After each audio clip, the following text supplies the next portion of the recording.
여러분, 오늘이 일요일 날입니다. 2026년 7월 26일 오후 3시 45분을 가리키고 있습니다. 그래서 이제 여기를 할 차례죠. 의학계도 매우 큰 영향을 미쳤다.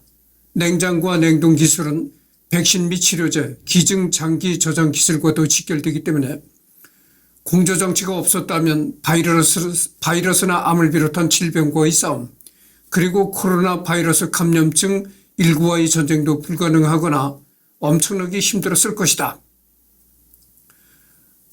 일례로 화이자의 백신은 코미나티주는 보관을 위해 영하 70도의 온도가 필요하다. 공조장치로 인한 냉동 기술의 발달이 없었으면 우리는 백신 연구소를 남극에 세우고 백신 접종을 위해 남극까지 와야 하는 대참사가 벌어졌을 것이다.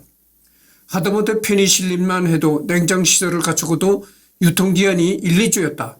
무엇보다 수많은 사람의 목숨을 직접적으로 구했다고 볼 수 있는 것이 수술실의 멸균 환경을 유지하기 위해 공조 설비가 필수적으로 사용된다. 여기에 입원 환자의 스트레스를 대폭 낮춰준 건 덤이다. 당장 냉동시설이 부족한 최빈국이나 개도국 등지에서 백신에 대한 보급에 어려움이 있음을 생각하면 이 부분이 두드러진다. 여러분들 냉동 기술이 의학계에도 많은 도움을 줬습니다. 여러분 코로나19 백신도 말이죠. 아주 차가운 냉장고에다 보관을 해두는 겁니다. 이 대부분의 약들이, 물론 안 그런 약도 있겠지만 대부분의 약들이 차가운 냉장고에다 보관을 해야 약효가 지속이 되는 그런 약들이 많아요. 그래서 냉장고라든지 이렇게 냉동 기술 이런 거는 상당히 의학적으로도, 의학 발전에도 많은 도움이 되었다 이런 얘기죠. 그리고 여러분들 병원에서 수술하잖아요. 그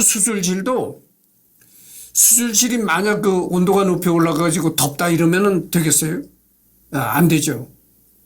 그 수술실은 한여름에도 수술실은 서늘해야죠. 공조장치 특장은 냉장을 자유자재로 할 수 있게 만들어 식품을 그 이전과는 비교도 할 수 없을 정도로 오래 보관할 수 있게 되면서 전 세계로 식품이 신선한 상태로 운송될 수 있게 되었다.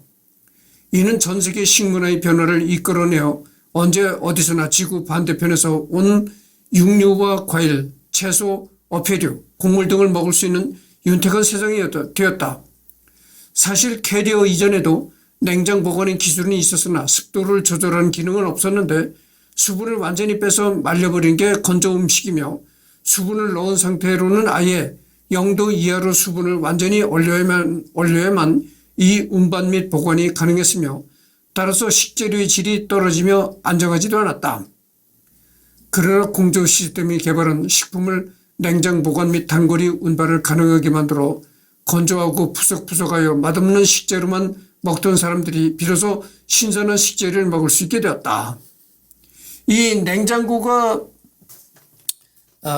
생기기 전에도 식품을 오랫동안 보관하는 기술이 있었다고죠. 그게 말려서 식품을 이제 빼짝 말려서 보관하면 그것이 오래가는 거죠. 그 방법뿐이 없었다고 그러죠. 그러니까 이 말렸다가 또 이 먹는 식품은 아무래도 맛이 좀 덜하죠. 그러니까 식품은 있는 그대로 선선한 냉장고에 보관했다가 먹어야 좋은데, 냉장 보관뿐만 아니라 냉동 보관도 캐리어가 발명한 터보 냉동기가 지대한 영향을 미쳤다. 공조 시스템은 냉동 보관에도 효과를 보이는데 습기가 끼면 성에가 끼기 마련이나 공조 시스템으로 습도를 제거하여 성에를 끼는 비중을 눈에 띄게 줄였다. 지역적으로 따져보면 동남아 등 열대기후 국가 사람들에겐 그야말로 신의 선물과 같은 물건인데 에어컨이 없었다면 이 지역은 산업화는커녕 과거부터 존재하던 도시들을 제외하면 제대로 생존하는 것도 어려웠을지 모른다. 다만 아프리카 같은 곳도 습도가 낮은 지역은 온도가 좀 올라가도 버틸만하다. 습도가 큰 문제이다. 심지어 기후변화는 유례없는 대재앙으로 인해 이전보다 훨씬 온도가 증가하는 현상으로 역사와 전통이 존재하는 도시들을 생존을 위해 떠나야만 한 비극을 당했을 것이다. 농반, 진반, 북위 33도 이하에 속하는 아열대, 열대 지방에 대도시가 들어설 수 있었던 결정적 이유가 에어컨 덕분이라고 하니 인류의 활동 반경을 넓혔다는 말이 빈말은 아니습니다.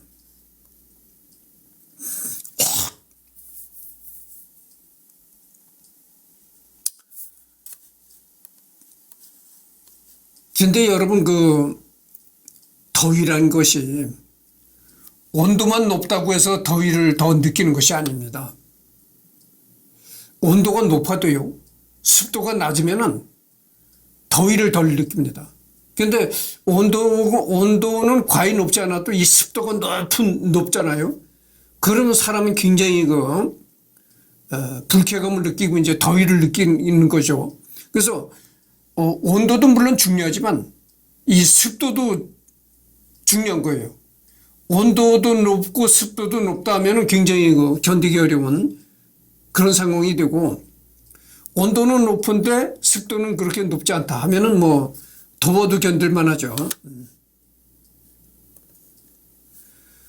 만년 열대 기후 국가가 아니더라도 미국의 피닉스, 휴스턴, 라스베이거스 같은 서남부 메트로시티, 중국의 홍콩, 상하이 및 리야드나 두바이, 도하 등 사막 한복판에 위치한 도시가 대도시로 성장할 수 없었을 것이며, 여름이 덥고 습한 나라인 한국이나 대만 등도 또한 에어컨이 없었다면 짧게 잡아도 7, 8월, 1, 2개월은 진짜 아무것도 제대로 할 수가 없을 정도로 업무 효율이 엄청나게 떨어졌을 것이다. 여기 한국 얘기가 나오잖아요. 한국의 여름날이 어떻습니까? 굉장히 더우면서도 습합니다. 그래서 굉장히 더위를 느끼는 건데, 체감온도를 더 느끼는, 체감온도가 더 높다고 느끼는 것이죠. 이 습도가 높다 보니까. 그래서 여러분들 예전에 에어컨이 없었을 때는 어떻게 여름을 견뎠는가 참 의문이 들 정도로, 요즘에는 에어컨이 없으면은 견디기 어려운 그런 세상이 된 거죠. 결론적으로 캐리어는 인류의 건축 기술, 내가 전번 시간에도 얘기했지만 앞으로는 10년 후에는 실외기가 없는 에어컨이 일상화가 된다는 거예요. 그런데 지금 에어컨은 이제 냉매가스로다가 이제 찬바람이 나오게 하잖아요. 그런데 10년 후에는 이 냉매가스로다가 이 찬바람을 나오게 하는 게 아니라 자석을 가지고 찬바람이 나오게 한다는 거예요. 그리고 이제 밖에 실외기도 없다는 겁니다. 그런 냉장고가 한 10년 후에는 소비자들이 이제 그를 구입할 수 있는 그런 시기가 온다는 거죠. 이미 실험실에서는 성공했어요. 연구에서 성공했는데, 그것이 이제 그 기술이 기업으로 퍼지고, 또 이제 공장에서 대량 생산을 해가지고 소비자한테 퍼지기까지, 그런 상황까지 가려면 한 10년 정도 있어야 된다, 그런 얘기죠. 여름이 해가 갈수록 점점 더워지자 매해 여름만 되면 각종 커뮤니티에 그를 찬양하는 글이 진지한 농담으로 심심찮게 올라온다.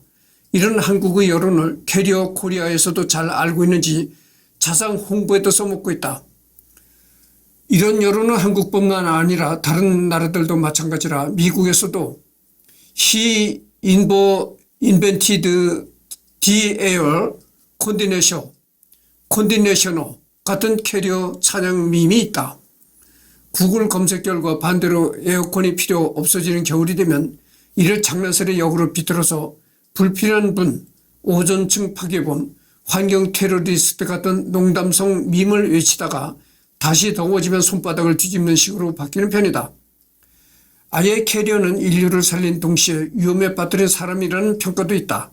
단 이것은 가정용 냉방은 에어컨으로 난방은 바닥 온수 보일러로 이원화되어 있는 대한민국 상황에 한정된 밈이다. 바닥 난방이 없는 대다수의 해외 국가들은 에어컨이 실내 온도 조절기 역할하며 겨울에는 그냥 설정 온도를 높여서 사용한다. 여름에만 사용하는 게 아니다. 그리고 2020년대 들어서는 한국도 냉난방이 모두 가능하도록 만들어진 에어컨도 점차 보급되면서 1년 내내 찬양이 대상이 되는 경우도 늘고 있다. 그래서 요즘에는 에어컨이 여름 한철이잖아요. 여름 한철 사용하는 가전인데 요즘에는 겨울에도 사용할 수 있는 여름에도 사용하고 겨울에도 사용할 수 있는 그런 에어컨이 나옵니다. 그래서 냉난방이 다 되는 겨울에는 따뜻한 바람이 나오고 여름에는 시원한 바람이 나오는 그런 제품도 요즘 팔리고 있어요. 다만 토머스 에디슨 등 유명 발명가에 비해선 인지도가 떨어진 편인데 실제 학계에서도 대접이 좀 시원찮았는지 생전 프리츠 하버가 받은 노벨상을 못 받았다.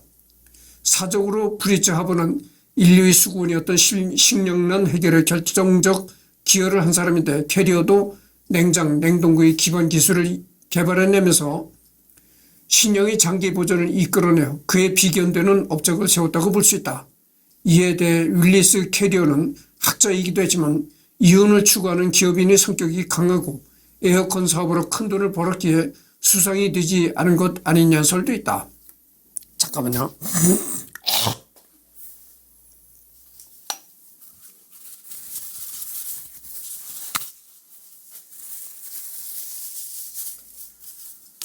캐리어는 공조 시스템을 개발한 인물로 단순히 에어컨 개발자로만 이야기하는 건 일반인들이 그의 업적을 과소평가한다고 볼 수 있다. 에어컨은 겨울에도 필수적이며 대형 건물이나 데이터 센터에 설치되는 공조기는 여름에는 냉방, 겨울에는 난방기로 사용한다. 또한 겨울일지라도 냉장 시설과 냉동 창고는 여전히 돌아가야 하므로 인류는 캐리어가 남긴 기술의 혜택을 받으면서 살고 있다. 또한 데이터 센터에서도 필수적으로 사용된다. 냉난방을 하지 않더라도 밀폐된 환경에서는 실내 공기 순환을 위해 필수적이다. 애초 이름이 쿨러가 아니고 에어컨디셔너인 것을 떠올려보자. 예시로 냉난방 겸용인 자동차 공조기에 쿨러 대신 AC라고 적혀있다.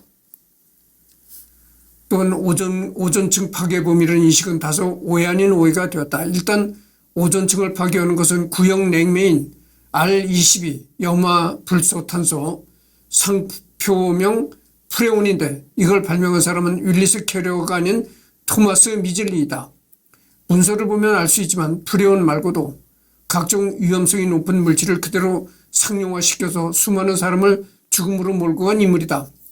참고로 프레온 가스 이전에는 냉매로 암모니아를 많이 사용했으며 암모니아는 온실가스도 아니고 오존층 파괴도 유발하지 않고 값도 싸다. 허나 단점은 영하 70도 이하로 냉각하는 것이 불가능하고 압축 후 토출은 온도가 높으며 결정적으로 누출될 경우 악취가 극도로 심하고 생명체에게 매우 유독하다는 약점이 있어서 현재는 대형 냉장이나 냉동고의 냉동 공조 설비 냉매 정도로만 사용된다. 고로 다른 방향에서의 문제를 제기할 수는 있으나 온실가스나 오존층 파괴 문제에 캐리어를 지적하는 것은 오류다. 이렇게 나왔네요. 실제 리 쿠안 유 전 싱가포르 총리가 에어컨이 없었다면 싱가포르도 존재하지 못했을 것이라는 발언을 한 바 있다. 심지어 싱가포르 쪽은 습도도 높은 열대우림 기후라 에어컨이 없었다면 더 최악이었을 듯. 여러분 싱가포르의 리 쿠안 유 총리 아시잖아요. 그 사람이 이런 말을 했다는 거죠. 에어컨이 없었다면은 아마 싱가포르란 나라도 존재하지 않았을 것이다 이런 얘기를 했다는 거죠. 왜냐하면 더운 데서 사람이 자꾸 더위를 피하려고 하다 보니까 사람이 살지 않으려고 하는 국가가 되었을 것이다 이런 얘기입니다. 그래서 내가 뭐 전번 시간에도 얘기를 했지만 에어컨 바람 한번 못 쐬보고 죽은 옛날 노인네들이 참 불쌍한 존재죠. 지금 이렇게 더운 날에도 지금도 그래요. 지금도 바깥에 나가면 엄청나게 덥습니다. 근데 지금 내가 집안에서 이 에어컨을 틀고 이렇게 시원하게 시원한 방 안에서 지금 유튜브를 하잖아요. 이게 뭡니까? 에어컨도 덕이잖아요. 그래서 나는 여러분들 나는 그 원룸에서 사는데 혼자 사는 가족이 없고 혼자 사는 그 원룸에서 사는데 놀 때는요. 일하러 직장에 출근했을 때는 물론 에어컨을 끄고 가지만 그렇지 않고 이렇게 주말에 놀 때나 이럴 때는 24시간 돌립니다. 그러니까 전기세가 얼마나 나올는지 모르겠어요. 계속 돌리는 거예요. 그러니까 잠자는 시간에도 잠자는 시간에서조차도 잠잘 때도 에어컨을 돌려야 된다니까. 그래야 잠을 잘 수가 있다니까. 에어컨을 끄면은 더워서 잠을 못 잘 정도예요. 그러니까 낮에도 이렇게 에어컨을 켜놓고 있고 밤에도 켜놓고 있고 24시간을 돌리는 겁니다. 그래서 내가 한 2, 3년 전만 해도 7, 8월 이렇게 한창 더울 때도 내가 한 달에 2번씩 여행을 떠났거든요. 근데 이제 그러지는 않아요. 이제는 이렇게 한창 더울 때는 내가 여행을 떠나지 않습니다. 그래서 혹서기, 굉장히 더울 때 혹서기, 그 다음에 혹한기, 굉장히 추울 때, 그런 때는 여행을 안 떠납니다. 그래서 이제 집에서 유튜브나 하고, 이런 거죠. 그래서 지금이 17분을 경과했습니다. 그래서 윌리스 캐리어라는 사람은 자료가 많지 않아요. 그래서 완전히 다 끝났습니다. 두 번째로서 이 사람이 이제 완전히 끝난 거죠. 그러니까 다음 주에는 또 다른 사람을 선정해서 하도록 하겠습니다. 그렇죠.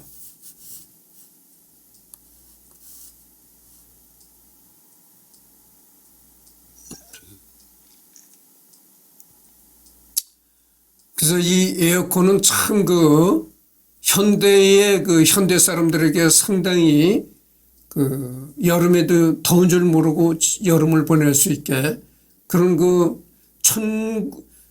천국 같은 그런 기계가 바로 에어컨이다. 이런 말씀을 드립니다.